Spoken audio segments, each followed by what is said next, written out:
Fala internet, beleza? Pois é, 35mm. Não é grande angular, não é uma objetiva normal, não é teleobjetiva. Mas por que ela é considerada um dos melhores comprimentos focais para foto e vídeo? Hoje eu quero falar disso para vocês. Então, bora evoluir?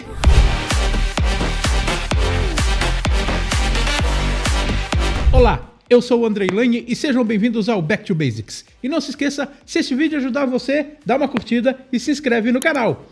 E esse vídeo é um oferecimento de Lucas Lapa. E sim, gente, o vídeo das 50mm, das dicas dos segredos da 50mm fez um sucesso. Vocês fizeram muita pergunta, vocês me entupiram de pergunta na DM do Instagram e muita gente acabou perguntando se eu poderia fazer um vídeo falando um pouco sobre o 35mm, que eu sei que você tá lembrando do Ronaldo Nenê, o nosso querido amigo que fez esse vídeo, inclusive incrível, né, de autorretrato no banho, que eu adoro mostrar pra vocês, que... Calma, tá? Eu e o Ronaldo ficamos se zoando o tempo inteiro, um ou outro.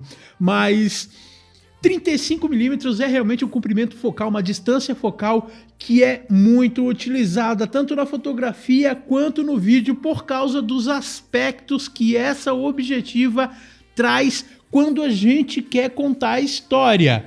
Pois é, pode parecer meio estranho falar que uma distância focal consegue contar melhor uma história, mas eu vou explicar um pouquinho dos motivos disso realmente acontecer. Primeira coisa, as pessoas acham que a 50mm é a objetiva que mais se aproxima do campo de visão humano, tá bom?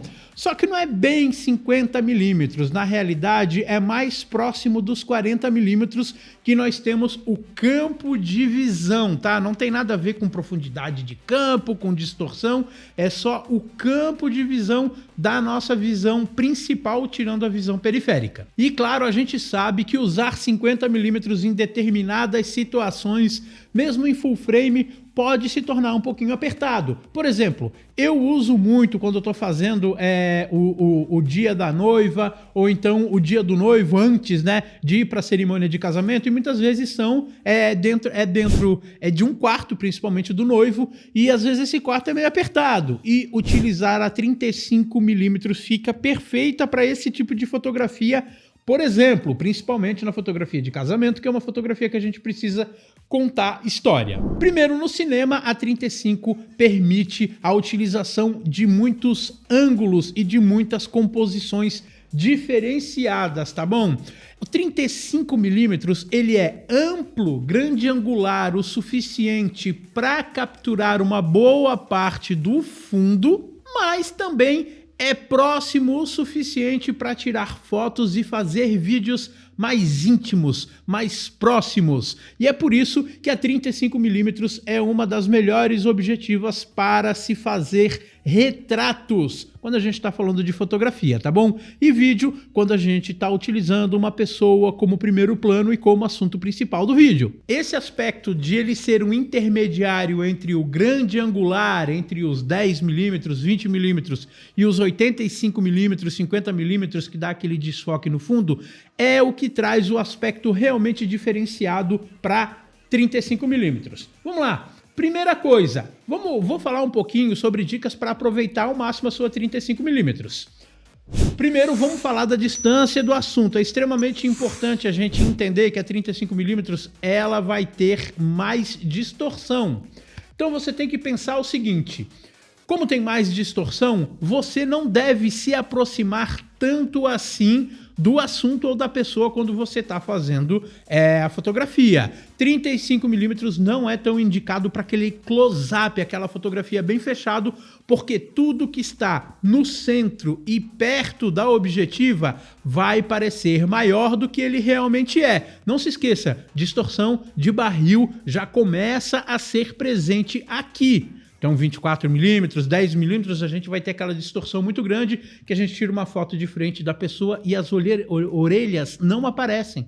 por causa da distorção de barril, tá bom? Então preste atenção nisso. Outra coisa, a distância faz você estudar e entender melhor os planos. Isso mesmo, planos de composição, sabe?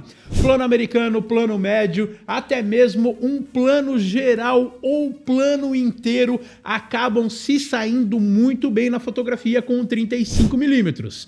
Utilizando, por exemplo, um plano americano ou então um plano geral, você consegue contar muito bem uma história, contextualizando a história no ambiente. Então, se você está com 85mm, geralmente fica mais fechado e mais desfocado. Você quer contextualizar apenas a história, apenas quem está contando a história. Com a 35mm, você mostra a pessoa que está contando a história e o lugar onde ela está contando a história, e isso te dá uma possibilidade criativa bem maior. Porém, existem muitos fotógrafos que, na minha opinião, são extremamente inteligentes, que acabam utilizando a distorção como parte da composição fotográfica. Então entenda o seguinte, se você está com uma 35mm e pega um cara, sei lá, de bicicleta e coloca ele próximo da objetiva, ela vai ser relativamente grande angular para pegar muito do assunto que está sendo fotografado, vai mostrar muito do fundo e vai aumentar esse primeiro plano, dando um enfoque total, um empoderamento para esse primeiro plano.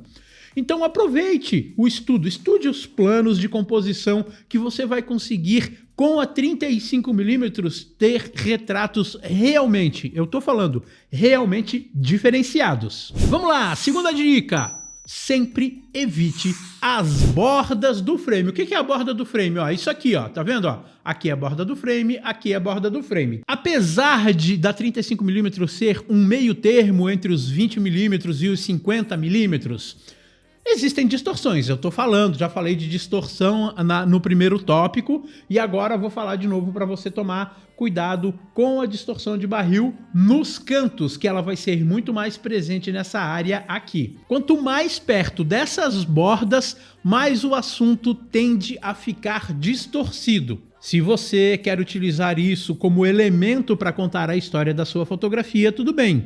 Se não, você tente evitar essas regiões para colocar o assunto nele. Sabe por quê? Porque você pode não chegar ao resultado que você está almejando para sua fotografia. Uma boa dica é você deixar de lado um pouco a regra dos terços. Muitas vezes a regra dos terços, ela tem uma linha mais ou menos aqui, né? E a gente tende a colocar os assuntos mais próximos da borda, só que quanto mais para a borda, mais distorcido vai ficar. Isso vai fazer com que você exercite a sua capacidade criativa das suas fotos, porque, cara, às vezes é meio entediante eu ter só o assunto muito no meio ou só um pouquinho para cá.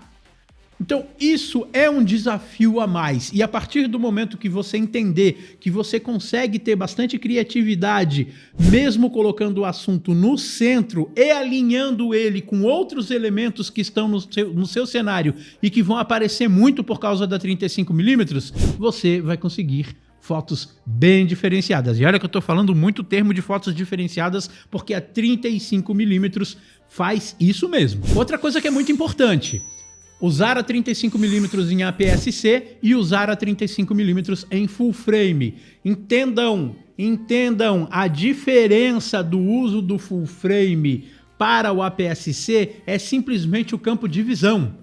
Uma 35mm continua com todas as características de 35mm estando em APS-C ou estando em full frame. A única coisa que vai mudar é o campo de visão, é o quanto se enxerga. Então aqui eu estaria enxergando 50mm. Aqui eu estaria enxergando o 35mm no full frame. Então é só uma questão de campo de visão, gente. Todos os aspectos que tornam a 35mm tão diferenciada vão continuar exatamente os mesmos, tanto no APS-C quanto no full frame. Claro que no APS-C você vai perder um pouco desse espaço lateral, mas profundidade de campo, descompressão ou compressão de planos, que tem gente que diz que não existe, mas existe, entendeu? Vai estar presente. Então entenda isso e acabe utilizando isso a seu favor se você estiver fotografando com a 35mm, que vai ficar com um campo de visão parecido com a 56, mas de novo, vai continuar com as mesmas características que uma 35mm entrega. Então vamos fazer o seguinte, eu quero mostrar para vocês alguns modelos de objetivas, que para mim são modelos bons. Quer dizer, primeiro eu preciso falar uma coisa, tá? Yongnuo 35mm f2. Eu tenho certeza que muita gente vai pensar nela. É uma objetiva barata, é 35mm, mas gente, essa eu não consigo indicar para vocês. Eu já testei ela aqui no Back to Basics e infelizmente, tá? Infelizmente foi a pior objetiva que eu testei até hoje. Não por ser 35mm, mas o projeto óptico da 35mm f2 da Yongnuo para Canon é muito ruim, é muito deficiente. Perde resolução não só nas bordas do frame, ela tem uma perda de resolução muito grande no centro. Isso é muito importante para a qualidade final. O sistema de autofoco não é eficiente, a qualidade de construção dela realmente é bem ruim, tá? Bem ruim.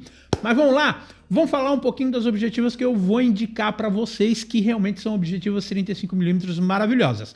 Primeiro a 35 f2 EF da Canon. Gente, essas fotos de casamento eu fiz com a 35, e olha que essa 35 era bem usada, bem velhinha, e ela não estava com autofoco muito bom, mas mesmo assim eu consegui fazer fotos maravilhosas com essa 35mm EF com abertura f2, que é uma baita lente, uma baita ótica objetiva intermediária da Canon, você vai ter resultados excelentes. Porém, contudo, todavia, tem uma objetiva RF 35mm que eu gostaria de indicar para vocês, que eu não fotografei com ela ainda, mas vi resultados de alguns amigos, que é a TT Artisan 35mm f1.4 para RF, com foco manual. Andrei, foco manual? Calma, gente. A RP, vou colocar a RP, tá? Ela tem focus picking, fica muito fácil focar manualmente com essa feature que a RP tem, várias câmeras têm hoje em dia, tá? A região que vai estar em foco, ele vai criar um destaque de uma cor que você quiser. Eu coloco vermelho. Então é muito fácil focar e eu vou indicar essa TT Artisan, eu não sei bem como é que é a pronúncia do nome dela, que eu vi resultados de alguns amigos meus, vou ver se eu consigo uma para fazer review aqui no canal, que eu achei excelente. Vamos para Nikon 35mm f1.8S para Z-Mount. Rapaz, que objetiva, que nitidez que essa Nikon entrega. E aliado ao campo de visão 35mm, ela é uma das objetivas mais legais 35mm que nós temos no mercado.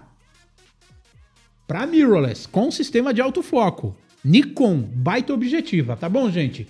Vamos para a Sony? Pô, a Sony é uma das fabricantes que hoje é a queridinha do fotógrafo e do videomaker. Principalmente pelo motivo de abrir o mount E para fabricantes terceiros fazerem objetivas de qualidade com um valor mais em conta. Parabéns, Sony, ponto positivo aí ajudando a gente. Então, eu tenho que indicar para vocês a Tamron 35mm f2.8 DI3OSD-M. Eita, que nome! Mas é uma objetiva bem legal que eu vi alguns amigos meus, inclusive videomakers, utilizando para contar histórias, tá? 35mm Tamron, indico muito para Sony, tá? Fujifilm, nossa, Fujifilm XF 35mm f1.4R, quando eu peguei a X-T3, quando eu peguei a XH1, gente, que objetiva incrível! De todas essas objetivas aqui, tá? Essa 35mm f1.4 XF foi a que me entregou o melhor resultado, a maior velocidade de autofoco, a maior nitidez, o autofoco mais rápido e mais preciso de todas essas que eu mostrei para você. Claro, né? Tem tudo tem o lance da câmera que você está usando. Eu usei ela numa X-T3 e usei numa XH1 e eu fiquei muito impressionado com os resultados que essa objetiva acabou entregando para mim. Então, gente, tá aí. Você tem algum modelo de objetiva 35mm que você use e que você goste? Quer indicar pra galera do Back to Basics? Coloca aqui nos comentários que com certeza a gente vai trocar ideia sobre 35mm. E aí, gostaram do Ronaldo Nenê fazendo essa fotografia, este autorretrato no banho? Ai, que homem! Então é isso aí. Se vocês estão curtindo o meu trabalho, por favor, fortalece sempre aí com o joinha, compartilhe os vídeos para o canal crescer cada vez mais e mais. E aquele abraço! Delícia! Ai, Ronaldo vai me matar.